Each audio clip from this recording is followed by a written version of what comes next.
even small stores, I think that they really need to think sometimes like a big companies also. They need to have a plan. We only change unless we're being forced to change. Oh yeah. Like how back then, like with smartphone, everyone very hesitate to change to that. But nowadays, if you don't have a smartphone, then you can't even go to the mall to scan for your passenger.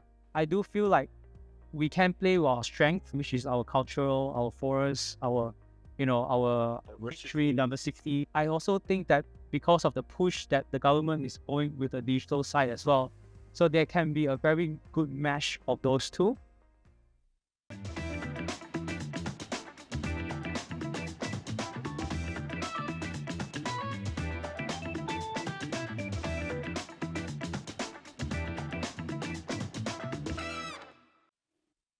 What is up, guys? My name is Charles Liew. Welcome to BIZ Chat with Charles Liew Season 2. And we're still talking to real business people about real business stuff. But hey, why so serious? In this second season, like I've said before, I'm going to say it again. This season is going to be special because everything we're talking about this season is going to be about Sarawak's ability to be self-sustainable and to be autonomous and to be able to be by ourselves, because we are, after all, an island. Okay, now today we have two very special guests. The first guest is Jonathan Wong, and he's the lead trainer for Facebook in Sarawak, and he's also the office manager at iCube Studio of iCube Innovation. And we have another guy. You guys might have seen him in season 1. His name is Syukri Arabi, a guy that I've been fascinated by because your Facebook is just so exciting. You're building your own apartment thing, and that's so exciting. He was the program executive at the guys before.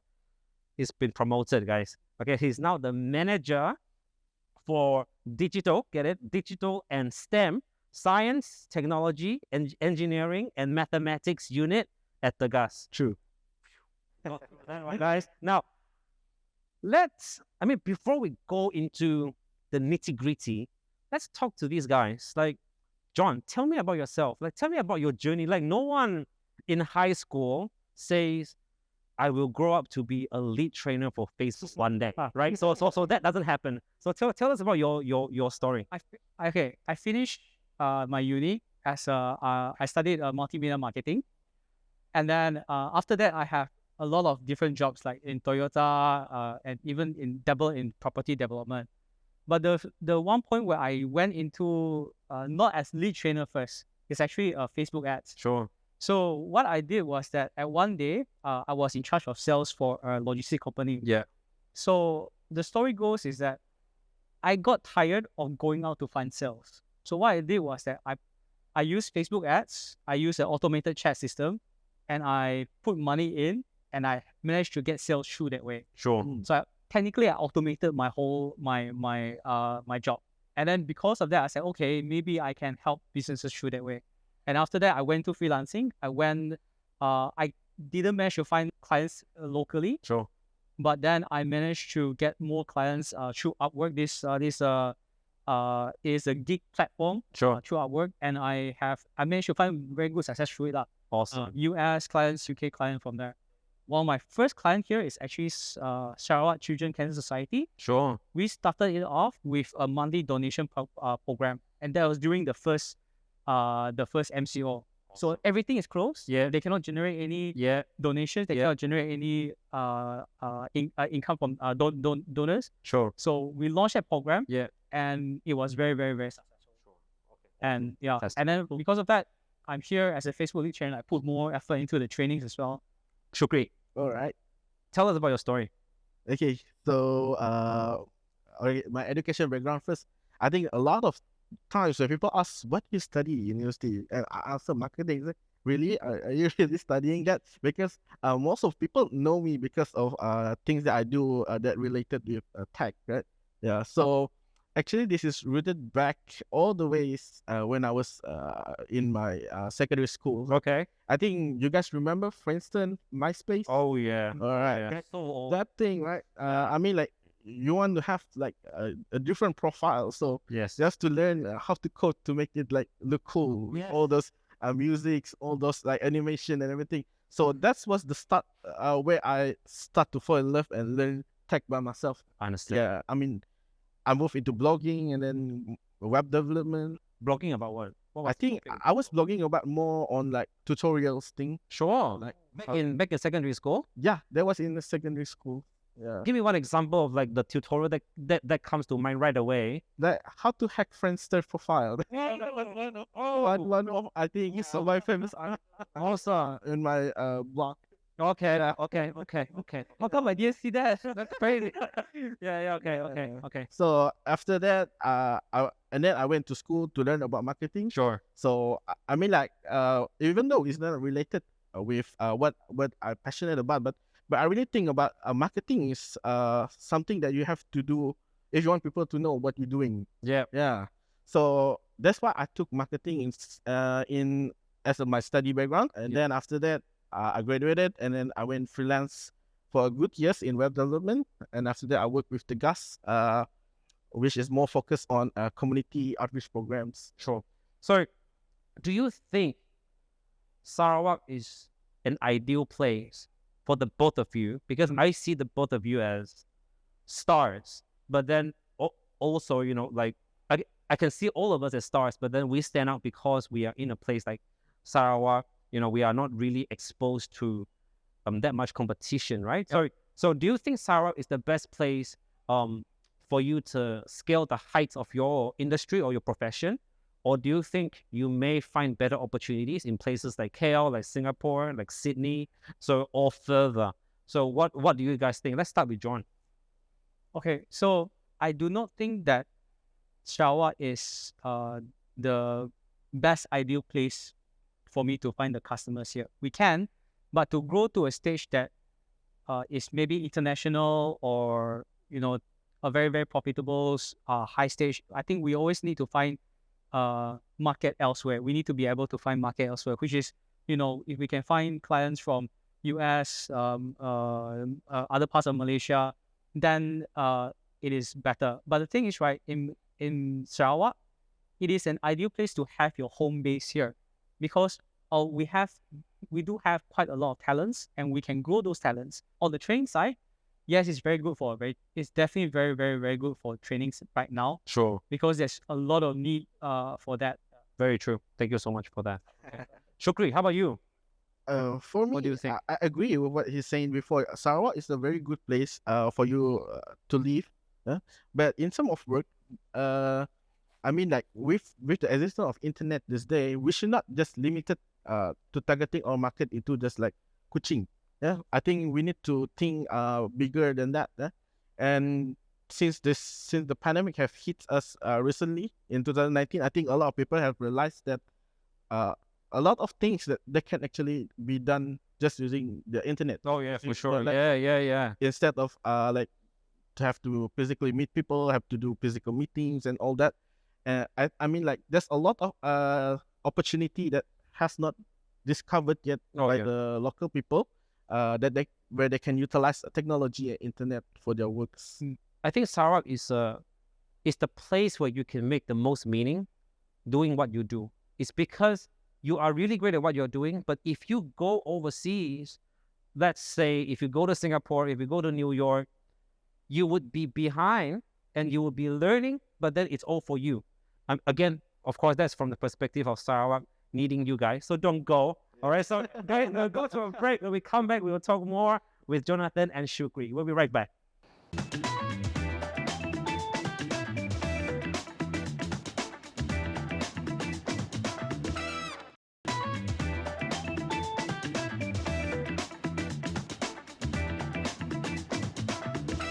And we're back to BIZ Chat with Charles Liew, and we're still with Jonathan and Syukri, and we're still talking about everything tech in the context of Sarawak. Okay? Now, guys, it goes without saying, right, that everyone knows the importance of tech, either personally or as a company, corporately, right? But let me ask you this. In the course of you doing training and teaching, right? Because you guys do training, you are the Facebook lead trainer, and you do a lot of training and teaching with school kids, right? True. So, what's the one major thing that you have noticed in terms of mindset locally that may set us back? Let's start with Syukri this time. I think most of the time is because we are too comfort with doing things how we have do before, right? And then people As in non-tech. As in non-tech. Yep. Okay. Okay. and also adaptation to, and then that thing bring itself into tech as well. So people are very hesitate, especially if the things is very new, Mm. right? So we only change unless we're being forced to change. Oh yeah. Like Oh. how back then, like with smartphone, everyone are very hesitate to change to that. But nowadays, if you doesn't have smartphone, then you can't even go to the mall to scan for your message. That's right. When you meet this kind of resistance, right? Are you facing this with the kids, or are you facing this with your parents? More from our program is more on the teacher side, I think, because most of the time, because they're already being burdened with a lot of with their teaching, Yeah. testing thing, and also when it comes to like learning with technology, they have to teach it. However, the school lack of the facility. Yeah. Some might not have the The internet resources. access. Yeah. Some doesn't have a comfortable computer to do the Got it. coding and everything. Got So it. that's why sometimes those kind of resistance exist. But however, for kids, because they are like very still like in a clean slate, they are always like excited to learn Yes. something new. Yeah. And if we give them the opportunity, the facility, and I think we can grow a very good talents in the future. How wide is the Tegas net cast in terms of schools? For us, we always cover the whole Sarawak Sure. from the end to another end of Sarawak. Sure. And most of our program now are focusing to help to reduce the gap between the urban and the non-urban and suburban areas. For those in rural area, because of the lack of facilities and everything, so we have to go there and help. Yeah. Accessibility issues lah. Like Yeah. even if you give support, you can't always be there physically. Understand? Okay, that's brilliant. Okay, how about you? Okay, in terms of mindset, as you said just now, when most of the people that we've seen is that they got too comfortable to a point that they don't want to change. They don't need to change. They have find no reasons to change because everything is working fine. Yeah. However, during the pandemic, that's the things that's forcing everyone to change right now. I do believe that this pandemic, as bad as it sounds up, it does hasten the changes that needed. We actually need to have that kind of mindset. Yeah. We need to always be adopting, because right now technology is going to at a pace we kind of need to still catch up with the rest of the world. Oh yeah, for sure. Before we go to a break, let me just ask you this: like, what if there's one thing we can change right now, just like that, right? If you have the superpower, what is the one thing we can do now to encourage people that are resistant to change to actually make that leap? I think one of the way is to keep telling them. Really, to nega. I mean, like, because this is the thing about I mean, like, they have to be familiar. It have to become part of their life and their habits in order for them to actually use it. So in terms of that, I mean, like, perhaps if we have like a better policy that more encouraging people to use technology, and I mean, if we can adapt the same kind of thing in here, then I think it will encourage people to adapt to use technology. How about you, Jonathan? Like, what do you think? What is the one thing that we can do now? Okay. Yeah. If you mentioned if I have a superpower, if I can change things. Okay. In terms of Sarawak, if I have one thing that I can do to change, to make sure that people can accept technology as fast as possible, I would make sure that everyone in the whole of Sarawak has at least the most recent phone and have like an unlimited, proper, stable Wi-Fi or internet. Because the thing is, right, the problem with us here is that the city folks is fine. Okay, we know what's going on. We have the proper internet access. We can stream YouTube. We can stream, TikTok. We can stream YouTube. We can learn all this. Yeah. However, in the rural area, they have a hard time doing that. Oh, true. That's why you see that true. a lot of the videos they see is through TikTok, very small, bite size, very entertaining. The Fast forwarding. Yeah, fast forwarding. The sad thing is, it's only very entertaining purpose. It's just for entertainment. It's not for educational. So if we can change, if they have that, it's going to be much better. What is the one thing that you have noticed that people have done wrong in terms of their marketing on social media, and what can they do to change it? Okay, very simply, a lot of things I've seen when they started their marketing plan or they do their ads, right? They just boost certain engagement ads or sponsored ads. So what I would always tell them, come up with a plan first. What's your goal? What do you actually want to do for these ads? Even small stores, I think that they really need to think sometimes like big companies also. They need to have a plan. They need to have a marketing plan, promotional, everything. Yeah. That's extremely true. Some people expect instant result, but at the end of the day, you have to focus on what's your goal here? Am I trying to sell a burger here, or am I trying to tell people how different my burger is? That's two very different things. Right. One is a conversion, one is a branding exercise. So it's extremely different. So you are looking at long-term sales or short-term gain. Like what are you looking at? Brilliant. Guys, we'll go to a break. We have done 2 segments. When we are back, we'll talk more with the guys and we'll wrap it up. See you then.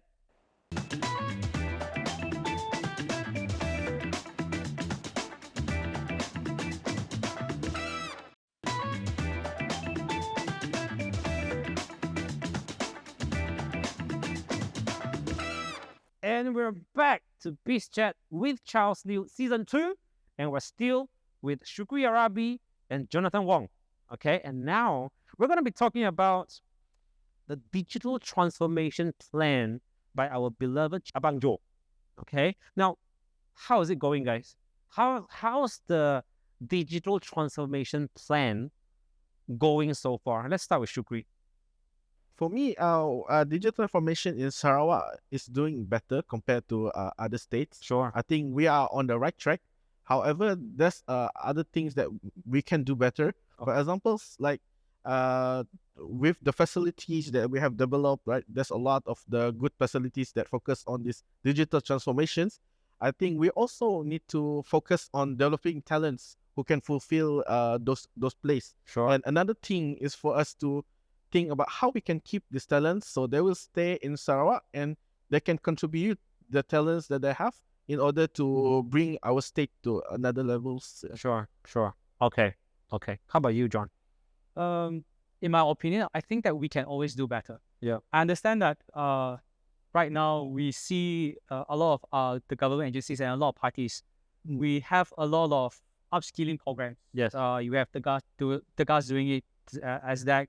We have IQ Innovations also doing it as well. Also with the Syukri Innovation Hub as well. A lot of these programs been going on. So I feel like all this upskilling program is very well done. They are targeting in the whole of Sarawak. And I do believe also that they are slowly coming into, they're slowly building like a program to actually consolidate all these data to make sure that there's no overlap. Sure. So so the things that they can be improved is that making sure that there's no overlap, and from this data, they can extract all this data from the programs that we have done. Yeah. How effective it is. How else can we actually maintain those talents here? Sure. So Okay. we've already talked about so many talents. Once we build all these talents, there's no point for them to actually stay here. If you cannot pay me the money, or I do not have the opportunities here. Yeah. That's why I think our government need to bring and give incentive for like new businesses, especially those who focusing on like tech areas. Correct. And then only that the talents that we develop can contribute back. Yeah. And then the whole ecosystem will giving the digital transformations. Describe Sarawak 50 years from now. I do feel like in 50 years, we can become like a hub for incredible talents. Like in Thailand, where they can outsource all these digital talents, and we can become a hub for all things that are digitals. And in terms of arts and culture, I think that we can have like a meld, a combination of those arts and digital here. Because I do feel like we can play with our strength, which is our cultural, our forests, our diversity. I also think that because of the push that the government is going with the digital side as well, So there can be a very good mesh of those two. With the Pan Borneo and if the LRT is coming. I think we will still thriving because we have all of our resources and everything. I hope that we still maintain what we're good at, which is the harmony, the diversity of the peoples and everything. But at the same time, I wish that we will also progress in terms of how our city looks, how people live here. Final thing before we wrap. What is the thing on the uptrend now that you think for investors out there they can invest into, they can look into, or they can implement as a company? What do you think is practical? I think like you mentioned before, right? The metaverse thing is the new hype today, right? Which is the Web 3.0, subsequent of our currently the Web 2.0 thing, where everything will be in terms of like decentralized. Yeah. So user and the consumer will have more power and authority to what's belong to them. As we can see, a lot of business nowadays with this new Web 3.0 trend, they try to make things that can be incorporated into this metaverse things. Well, like Nike now has begun to sell the NFT. Like once you buy shoes from the store, you also get the NFT version of it. Awesome. That you can wear it as your avatar in the metaverse. Yes. So I think that is one kind of things that businesses can. That is so fantastic. Yeah. Okay. Brilliant. How about you, John? I think similar. Yeah, we're looking at in the advertising world. We are looking at metaverse. We cannot just rely on only one channel. Yes. Okay, and we are looking into if there is a game or if there's a platform that allows us to actually advertise or put our brand into it. Yes. And then if our audience are inside there, then we are looking into see how we can put ourselves branding into it. Also, how we can understand like this new generation, the generation Z, they call it. Yes.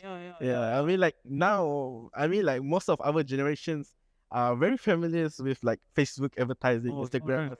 But things like nowadays, like TikTok, and sometimes you also get confused. How can I utilize this just a few seconds video for my community? Yeah.